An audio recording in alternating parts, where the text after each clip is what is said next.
brag on General Moody just for a moment. I've known her since before she was the Attorney General. And when she was running for office, we had several conversations, and she said, I'm going to make the people of Florida safer. I'm going to look out for the constitutional rights of everyone in the state of Florida. I'm going to be proactive. I'm going to be engaged in all the communities.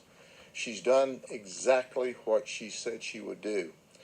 And it's certainly my honor to be with her today and for us to talk to you about a case that her office and our office work together.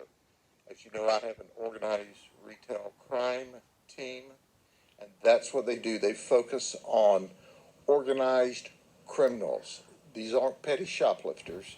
These are organized criminals. But before I give my comments and color, I thought I would first turn this over to our Attorney General. Thank you, Sheriff.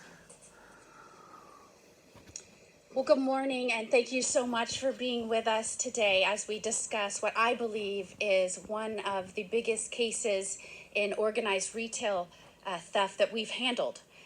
Not only does this involve millions of dollars, it involves numerous states, nearly every circuit in our state, 18 circuits thus far, and we're still uncovering facts. And it shows you that when people steal, it doesn't necessarily mean it's only affecting a business enterprise. In fact, if we can clear up one thing, first and foremost this morning, when organized retail thieves get together and steal across our states, across our circuits, it is consumers, Florida consumers, that are paying for this.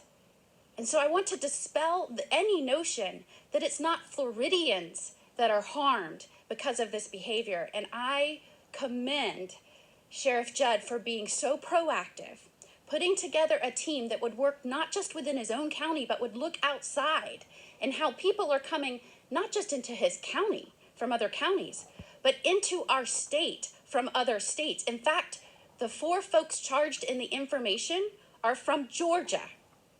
And their behavior, the millions of dollars that they were able to steal, will affect Florida consumers.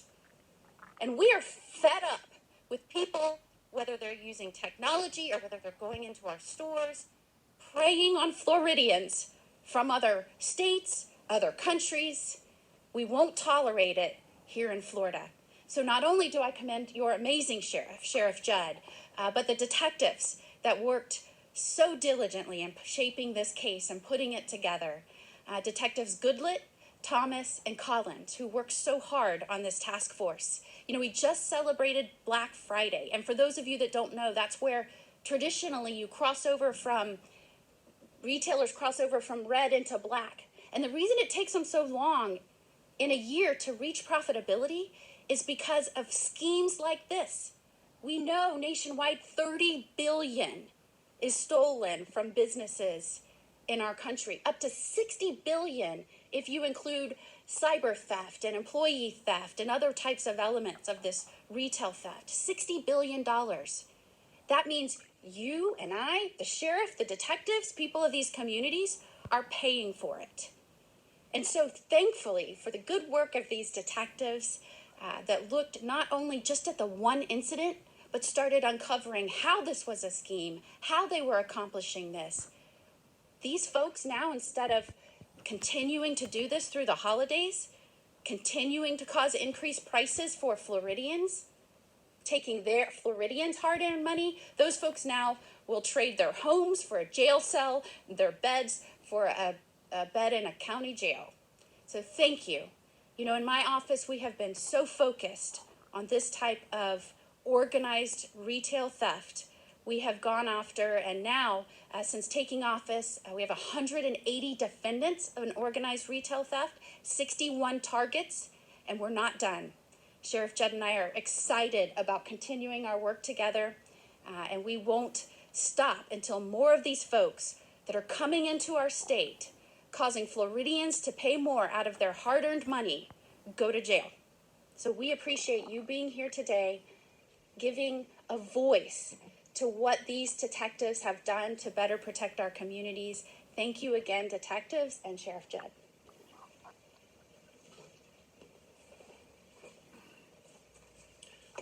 Let me introduce you to our crew today. These folks are responsible for at least $3.6 million in organized retail crime in the state of Florida and across this country. We know that from the time we initially discovered them, and I'll talk about that in just a second. Before we could get the investigation wrapped up, which was a complicated investigation, and it was more complicated because of COVID, they made 600 additional purchases and thefts. We anticipate that as a result of the wonderful work by Rita with the statewide prosecutor's office, that these folks are facing 160 years, up to 160 years in prison, as they should. Now, there's still those across this state that want to call this low-level, nonviolent crime, would just gag me with a spoon. This is not low-level, nonviolent crime. This is organized. And here's how it all started. We had Jorge Ortiz, and we had our gentleman who is now deceased, all show up at Auburndale along with Jacory, an Auburndale Walmart. Well, interestingly enough, a loss prevention Walmart employee in downtown Winter Haven had gotten off work, was on his way home, and go, oh, I forgot to pick up that item at the store. So he wheels in to make a purchase at Walmart in Auburndale, and he sees the same people that they just refused to accept televisions from in Winter Haven. And he says to himself, I believe we've got a theft going on here. He notified the sheriff's office, and in a van, quite frankly, there's more televisions here. This was when we made the last stop. But in a van such as this, there were several televisions. So when the police officer or the deputies arrived in Auburndale, they go, why are you bothering us? Here's our cash receipts from Walmart. Walmart looked at the cash receipts and said, yep, look legal to me. So we gathered all the information, took all the photographs. Our detectives, who are simply the very best, knew something was wrong, but we had to dig into how this came about, because on its face, the product to be returned matched. But, you know, we were born in the morning, but it wasn't yesterday. People don't ride around with a van full of televisions, all needing to be returned with cash receipts. So the investigation's underway. Well, we determined all of these folks were from Georgia. And when we started the investigation, we found this was our ringleader right here. Shantan, and I have no idea how you say his last name, but he was born in Thailand. He's from Duluth, Georgia. He owns 3 Dodge vans that he moves this product. When he was stopped, he had the 25 televisions. When we stopped him with a search warrant in Georgia, not only did he have the 25 televisions, but as we walked up to his car, he had his cell phone in his hands, breaking it. We currently have that with our tech folks who are doing everything they can to recover it, because we know that is a treasure trove of information. But he wasn't concerned with the fact that we caught him with the 25 televisions as much as he was we were going to get that cell phone. We know that he has worked and we see where they have made trips all the way up the east coast of the United States, but we also know that they predominantly worked here. But when you look at his criminal record, you see that he's only got 6 misdemeanors and a felony, but they're scattered over 5 different states. You see, people treat retail theft as a singular event, when in fact, these folks are engaged in an ongoing criminal enterprise. And then we were going to arrest this gentleman,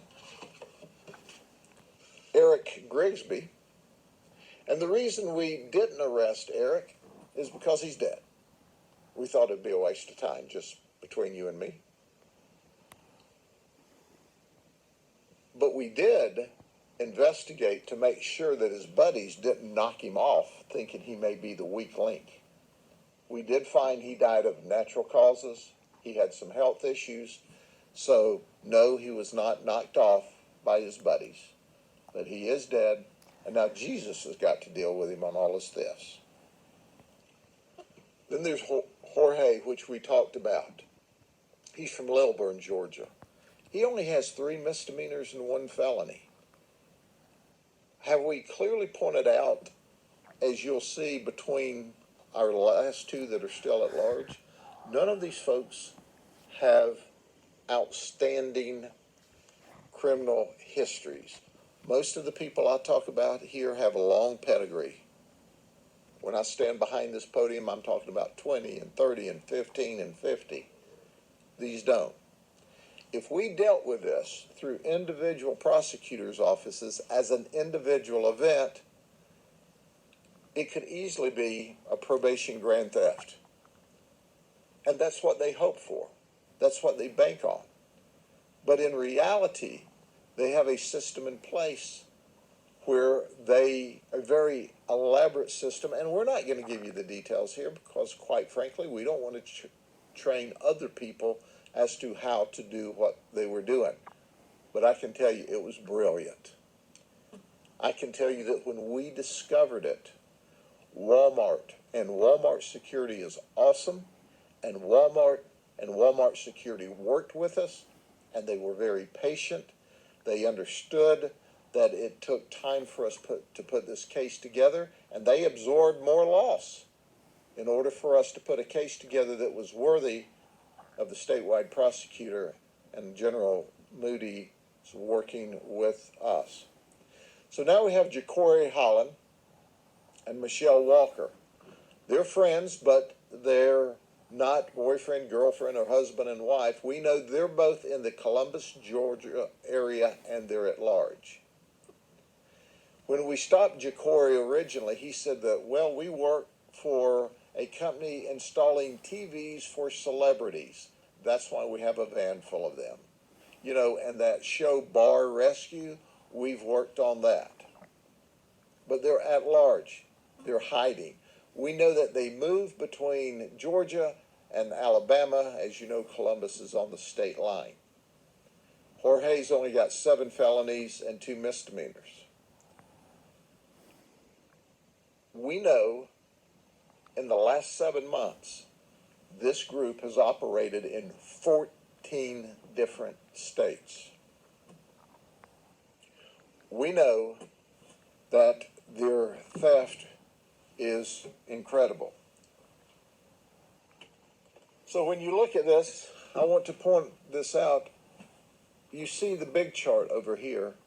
This would be an absolute total nightmare if we had to go to each of the prosecutorial districts to get prosecution done.